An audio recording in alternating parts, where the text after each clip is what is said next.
토지거래 허가구역 내 토지에 관하여 중과상각등기 합의하에 최초 매도인과 최종 매수인을 당사자로 하는 토지거래 허가를 받아 최초 매도인으로부터 최종 매수인 앞으로 경료한 소유권 이전 등기는 유효하다. 아이고 틀렸죠.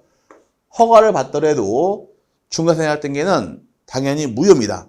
원칙은 중과상각등기라는 것이 유효함이 원칙이 되겠지만 토지거래 허가구역 내에서만큼만은 무효로 효과 인정할 수 없으니까 8번 질문은 틀린 말이고 9번 미등기 부동산에 관하여 대장상 최초의 소유명의 명의로 보조등기를 하지 아니하고 최초 소유명의인의 양수인 명의로 보조등기를 한 경우에 유효하다.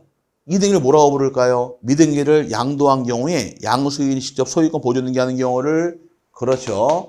모두 생략 등기도 실시와 부합하는 유효 등기를 인정받으니까 유효하다에서 9번 지문도 옳은 말이고요.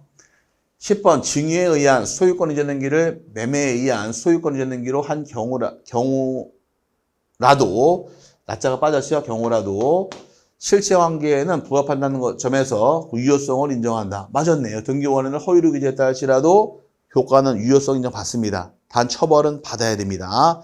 증여를 매매로 등기했다가는 걸렸을 경우 처벌이 3년 이하 징역 또는 1억 원의 벌금에 처하게 돼 있으니까 절대 하지 마세요. 이거 걸려요. 100%. 그래서 가끔 뉴스 나오지 않나요? 아버지가 아들한테 가짜로 팔았다, 싸게 팔았다, 뭐 증여했단 말 자꾸 나오는데 세무서에 넘겨보면 다 걸리게 돼 있으니까 이거 절대 하지 마시길 바랍니다. 걸리면 처벌이 커져요. 하지만 등기는 유효하다 해서 맞는 말입니다. 여기까지가 이제 4주차 OX 문제 풀어봤는데 똑같은 얘기입니다. 문제집에서 문제 푸시면서 더 많은 내용을 습득하시기를 바라고 열심히 공부하시고 다음 시간에 다시 뵙겠습니다. 감사합니다.